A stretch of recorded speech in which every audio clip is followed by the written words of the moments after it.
US President Donald Trump is set to take part in the APEC Summit tomorrow. It will be only the second time that Mr. Trump has attended the forum since he took office in 2017. Last year's APEC Summit did not take place as Chile backed out due to violent street protests. Vice President Mike Pence represented the US in 2018 at the start of heightened US-China tensions, which have deteriorated since. Simon Marks joins us live from Washington, D.C. for more on this story. Simon, can Mr. Trump's attendance be considered a surprise, considering he's been fairly low-key of late?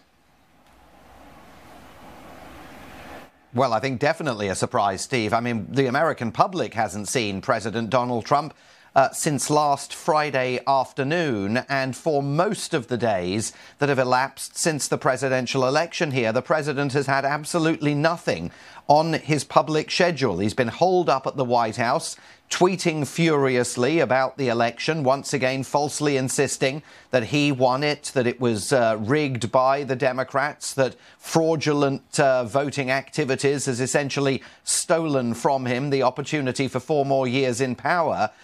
He hasn't even engaged with the American people on the COVID-19 crisis that is now engulfing the country, with massive increases in infection rates from coast to coast.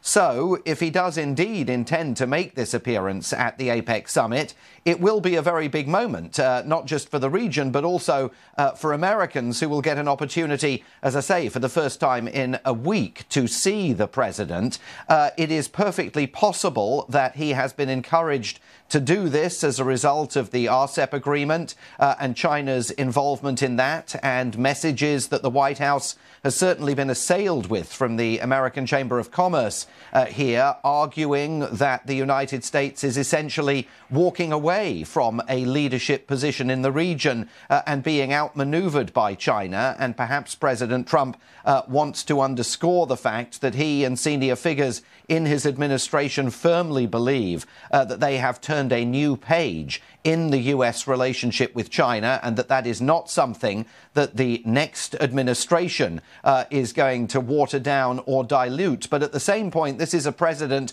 who up until now has not conceded that he lost the American election. So if indeed he does make this appearance at APEC, the phrases that he uses and the cadences that he strikes, I think, are going to be picked over there and here to try and understand exactly what his position is many, many days on, of course, from the election and from the certainty that Joe Biden is going to be sworn in here on January the 20th, a certainty that so far the president has not publicly embraced.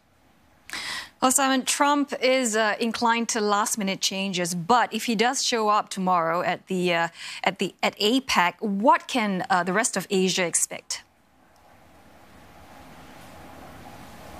Well, it's hard to know because he has not appeared at so many of these meetings personally.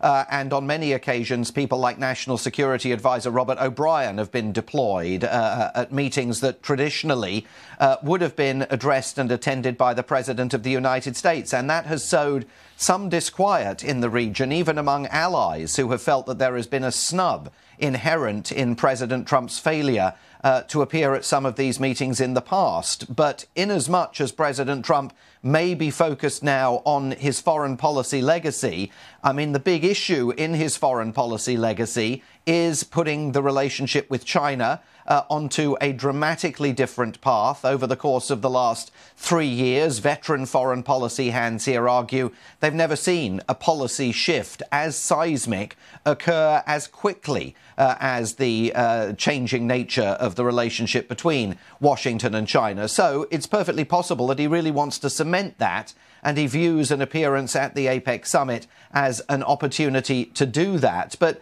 tough to cement your legacy when you're not actually yet publicly conceding that it's legacy time, when you're publicly continuing to claim that you won the election, and that even leading figures around you, like Secretary of State Mike Pompeo, have said over the last week that the stage is set for a transition to a second Trump administration. So it's an appearance that provides the White House with an opportunity, publicly to say that the United States remains engaged in the region, will remain engaged in the region, has now moved into a more confrontational moment with Beijing.